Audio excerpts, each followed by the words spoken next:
hard to pour it. Don't start backing out now, Jeff. What did you say it's going to make? 102. Okay, Jeff's got a serious amount of money riding on it. What do you say, George? 86. 86? Go 85. The Rolly, so even though it's only making whatever horsepower, always run 4 straps. There's a 299 in March. Wow. I know it's over 300 now. All right, can you lock it in gear, or do you just have to let it do what it does? Being a Japanese trans, this actually doesn't go past drive, because then the D light would have flashed, which doesn't have it.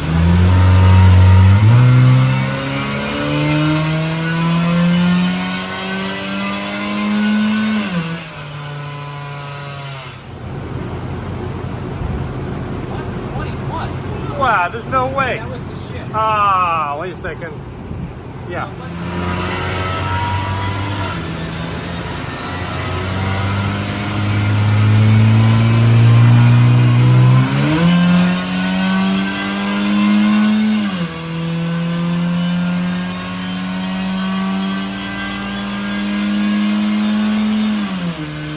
You say 85.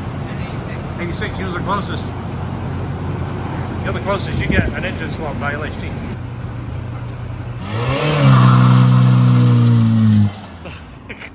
So George has been working on the K20 in the background, kind of getting it prepped. I said I'll pay you for 3 days and I'll help with the K20 build. After that, you can kind of fit it in between jobs and nights and weekends, that kind of thing. And I'll loan you the CRX, so you got something to drive that way. You're not in a big rush.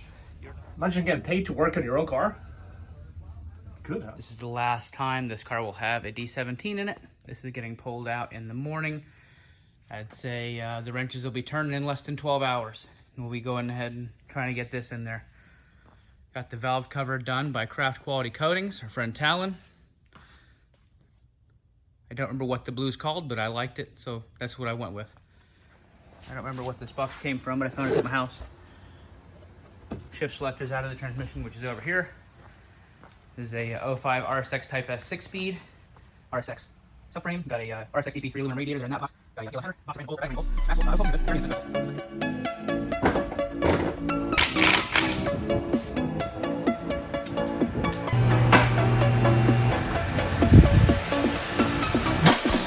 So hopefully I'll remember to record when I start getting into the actual detailed stuff about doing a swap into an EM2.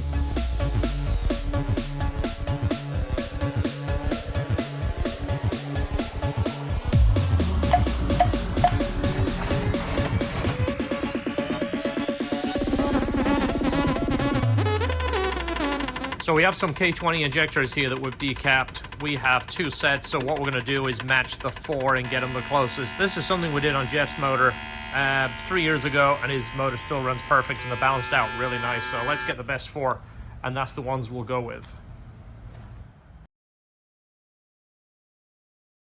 K24a Acura RSX Type S oil pump.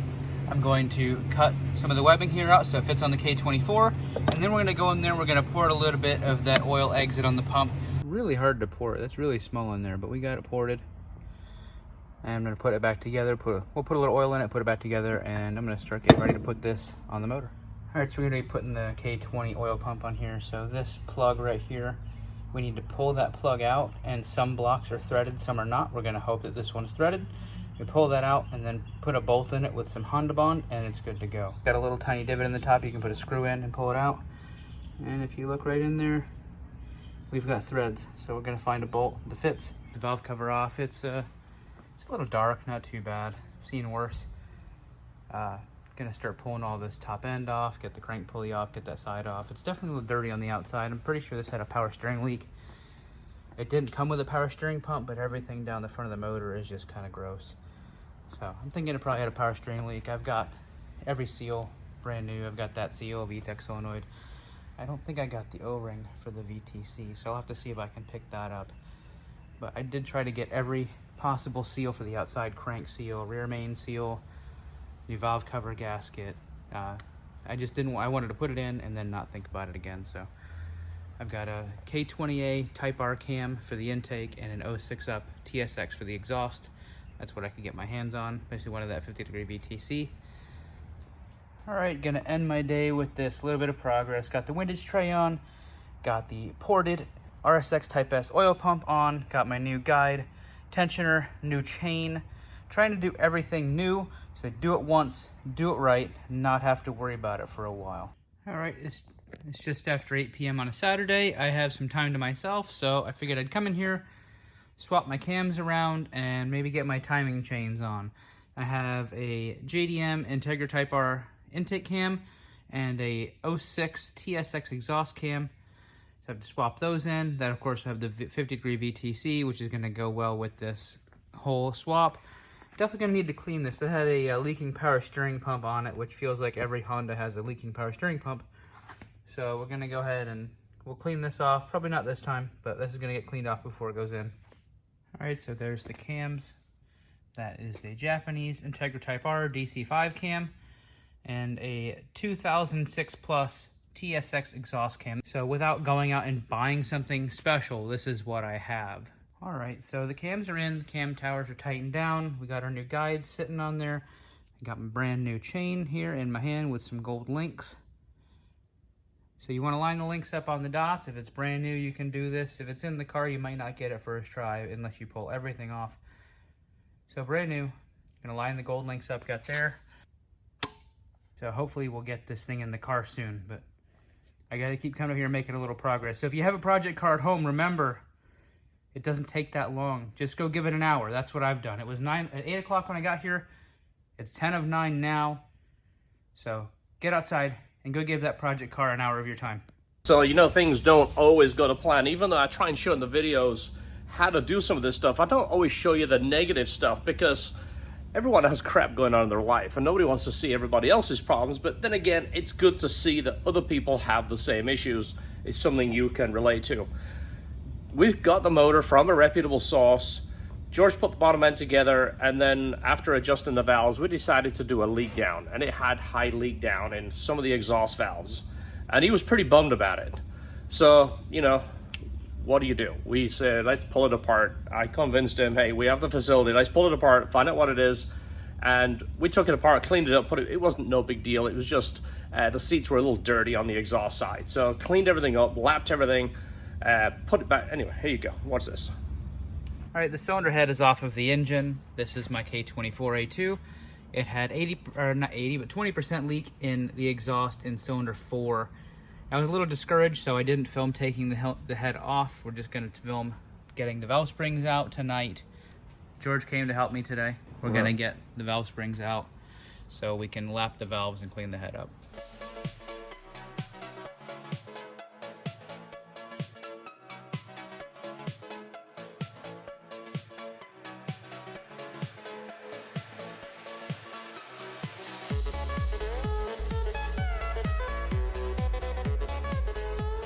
Alright, all the valves are out of the head. We got to get this cleaned up.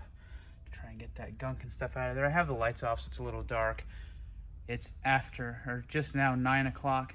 George already walked outside to go in the car, so we'll get this cleaned up tomorrow. Okay, so basically took everything apart, cleaned it, pressure washed it, degreased it, lapped in the valves. Everything looks good now. The seats were not damaged. They were just a little rough.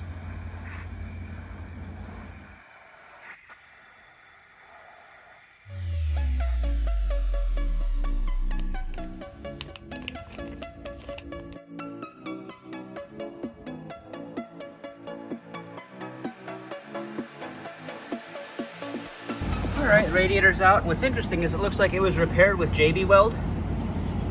There's another blob, and if you look at the back of the radiator, it's a big blob there. I never knew. The car never had a heating issue or anything, so I guess that worked for, I mean, at least for me for the last 3 years. Finally back, so I can go ahead and adjust these valves. Get the valve cover on, this should be ready to go. I've got side cover on, crank pulley, oil pans glued on. So I'm putting my accessories on. I got my new AC compressor, got the alternator tightened down. And just in case you were wondering, the EP3 idler and your K-Series tensioner are both the same notchy bearings that go in the S2000 pulleys. So basically an RSX is gonna have a power steering pump up here, so it'll just have the idler. But if you have the idler and it's noisy, you can get that bearing in the LHT store and it will fit both pulleys on the K-Series.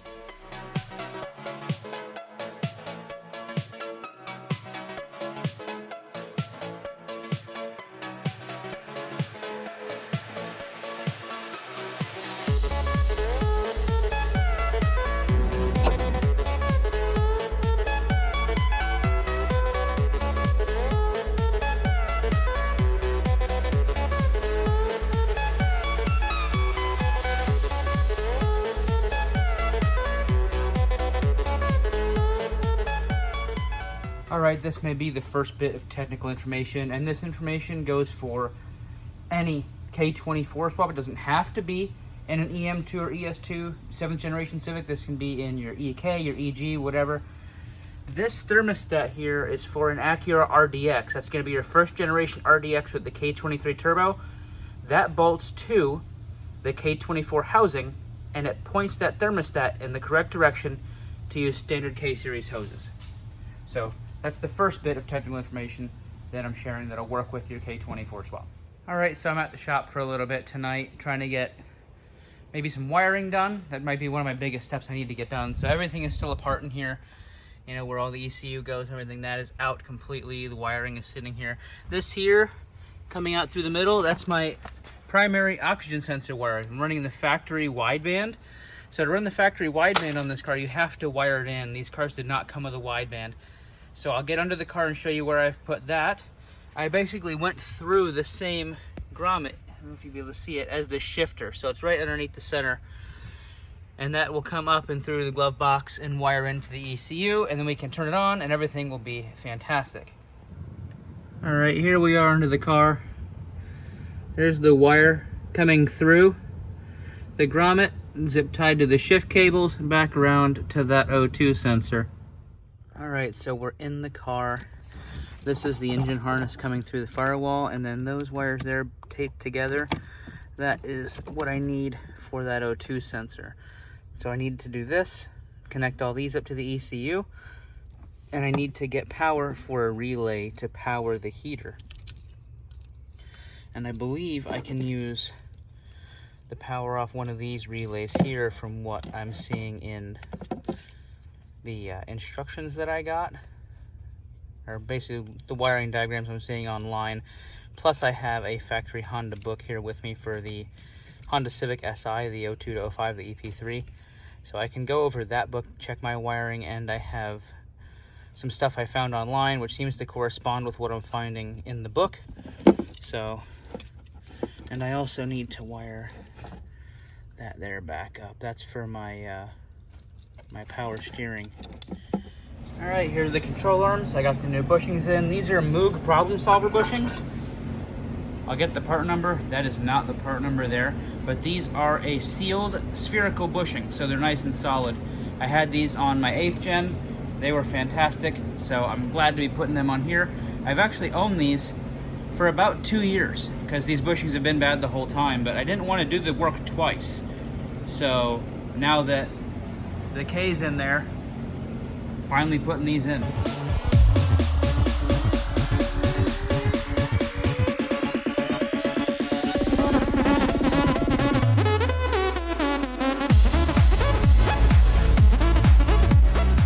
That was covered by the black stuff on the firewall, and that is the mount for the pedal pad. And right here, I know my carpet's a little dirty right now, but we have these in the store.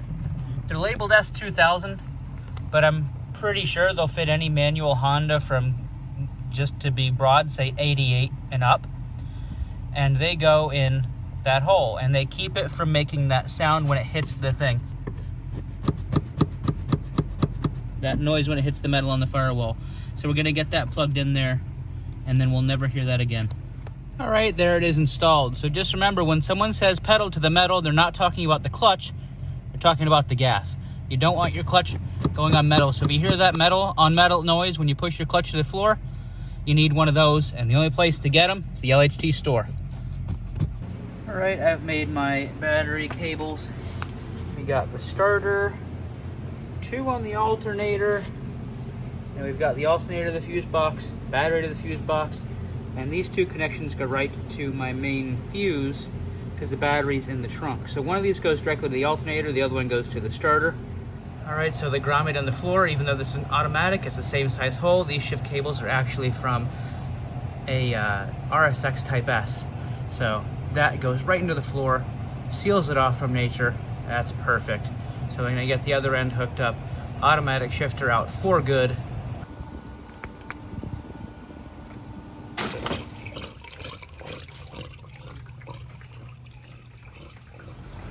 All right, we're gonna do a key on and upload a map that we already have put together for this injector. To that ECU, yeah. Alright.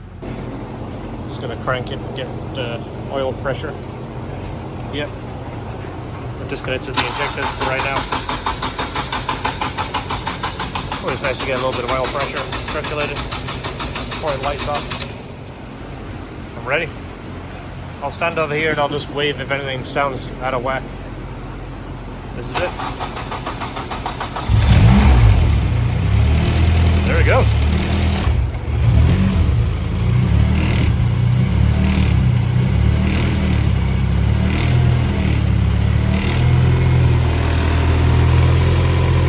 Somebody's over here.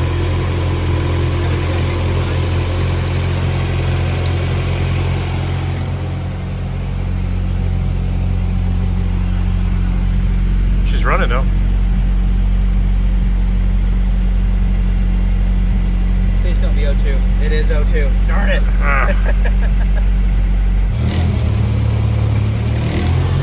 think it's just to find out what rattles there. I'm gonna stick my hands in now.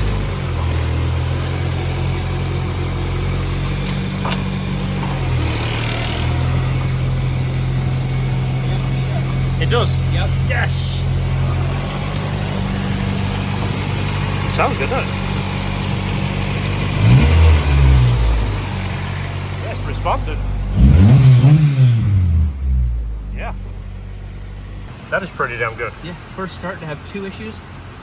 One of them is O2 heater. Yep. Which you've had to completely wire that. And it has one little O-ring leak, which sucks because it's under the intake manifold. You can't see it, but it's down there. It's the crossover hose going out the intake manifold. Yeah. I'm thinking out my bucket is full because now it's peeing all over the place. But that's pretty darn good for a complete swap to have a coolant leak, which is an O-ring, which unfortunately is under there, and a heater. That's not bad at all. This is what you call LHT TLC. It's also called, it's going to now make you want to do the whole car. These old cars just have real nice paint under here. Look at this. A little bit of cleaner wax. Look at that. Now stain came out of there. So this all clean up, having that nice paint, make a big difference under here. Right here. He has spent so many time in other customers' cars here, and I'm typing on the keys. It's time for his own car. Look how dirty that bumper is. The bumper always looks like that. It's all chips and everything. This is a Texas car, so it's all highway. Yeah, we need a paint sponsor. Yeah.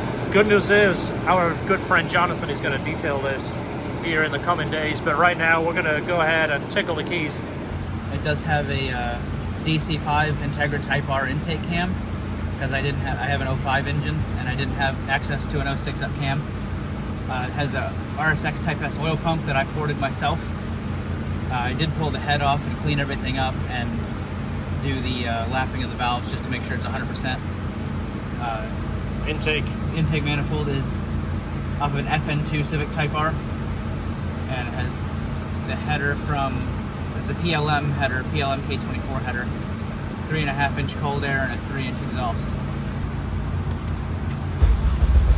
So it doesn't have an idle valve, so it idles a little low until it gets some temperature, and then it smooths out. I did play with cam timing and ignition timing down low just to get it a little bit smoother, but it's not bad. Look at the vacuum on this motor. So it's pretty good, it's pretty stable. Let's do a run, let you guys hear it.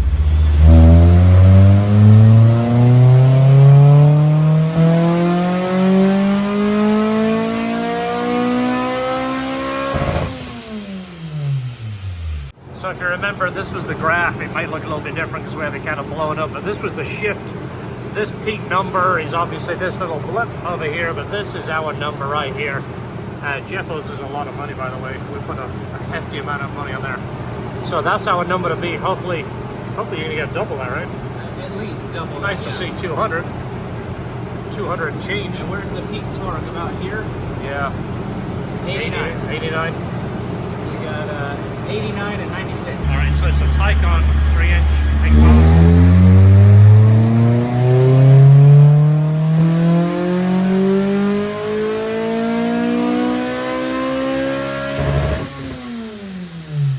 Here it is after several runs. I am a little bit picky with my tuning, so I spend longer tuning than I probably should, but I'm wanting to get it as close as possible. There it is, before and after. Keep in mind, this is a bone stock K24, just intake manifold, throttle body, header, intake, and exhaust. That's it. And of course, decapped injectors, which I can vouch for work really, really well.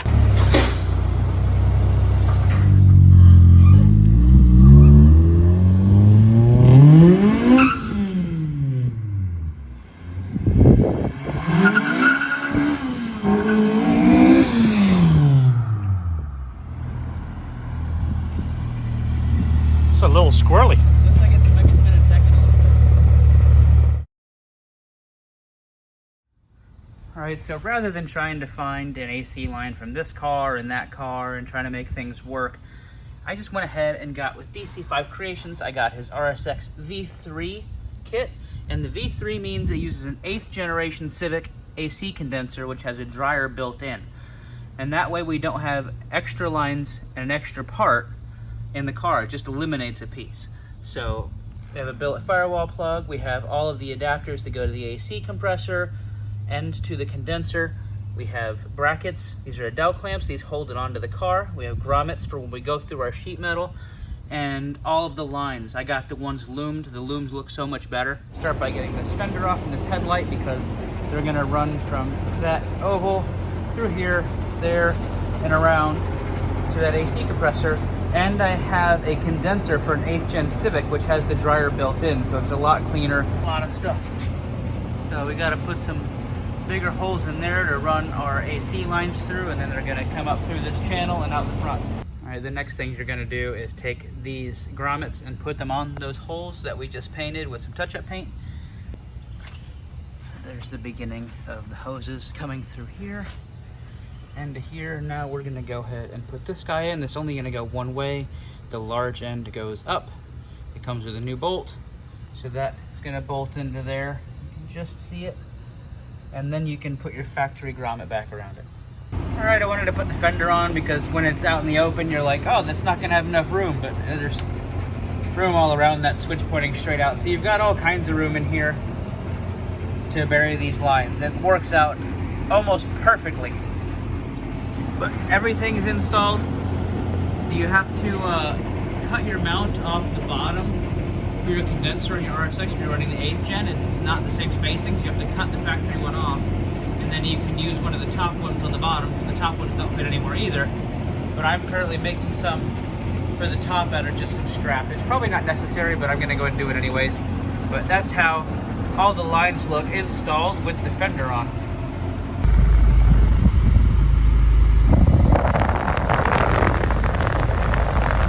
So you might have seen Jonathan on the channel. He's been over here a lot. He's done a bunch of cars for us. And while doing some of those cars, he's seen the Uncle Ray build going on in the background and said, let me know when he's ready.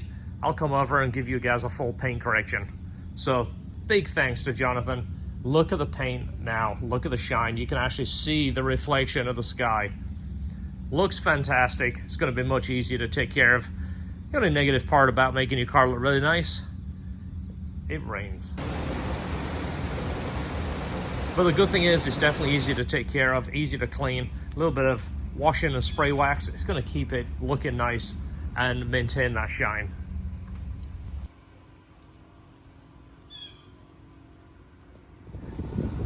George has been driving now for 2 weeks, back and forth to work, just making sure everything is settled in. I'm going to go for a ride with him. We'll get some sounding clips, and then we'll do some driving on the side roads. We'll get some drone shots, that kind of thing, but just nice to get a perspective from this side of the seat. One thing, AC. It's 93 degrees here, and there's Bruce. We're driving along with the air conditioning on, the windows up. That is something really important. In Florida, a fast car is fun for a short amount of time, and then it gets annoying. And it's cold there too, isn't it? Oh, it's not even there yet, so it's blowing 60 right now. Yeah, that's not bad at all. Yeah, we just turned it on. It'll get down to 40. Yeah, typically a Florida car, when you let it sit, we just jumped in the car, it'll take 10-15 minutes before it really cools down the dash and the ducting and everything, and actually starts producing cold air. So this is totally livable. Really need new window tint.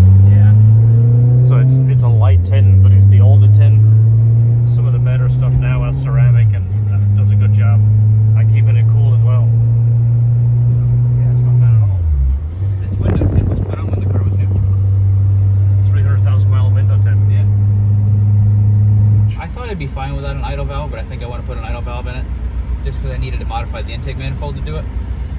So I'll do an idle valve and see if I can make it not vibrate as much. So these are Hasport mounts. These are the same, essentially the same mounts you had in the 8th gen, but yeah, he just mentioned... I bought these used. They didn't look used, but I bought them secondhand. And I don't know what durometer the polyurethane is. They could be 92As. I have no idea. And one of the mounts also, you said, felt like you had to push it a little bit to get the bolt in. Because the subframe was already tight when I put it in. Everything else was tight, so everything could be loosened up and kind of settled, and it should be better. Then one mount's bound. So typically we've done this before, is you loosen the engine, you kind of support the engine like this, loosen all the mounts, kind of give everything a shake and let them all settle. That way one mount isn't pulled more than the other. It will sometimes help. Yeah, there's adjustment in every one of them. So. And this, I think we showed on the video, but this is the box that you don't have to pull it off. You know, as soon as you pull it off, it'll go green.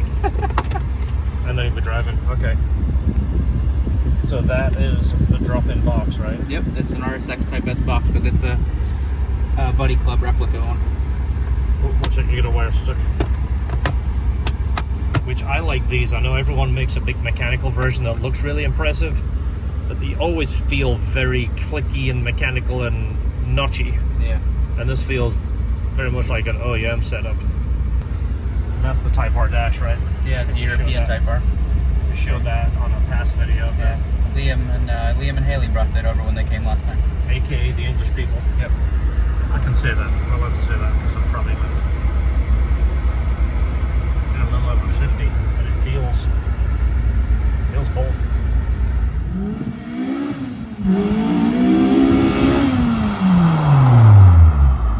There it is. What do you guys think? Uncle Ray, 240 wheel horsepower, fairly stock K24 air conditioning. It sounds good, looks good, still a lightweight body, good power to weight ratio. Everything is available for these cars. Hopefully it gives you some ideas and consideration to do one of these builds yourself. Thanks for watching. Don't forget, hit the subscribe, hit the share, hit the like, and we'll see you on the next video.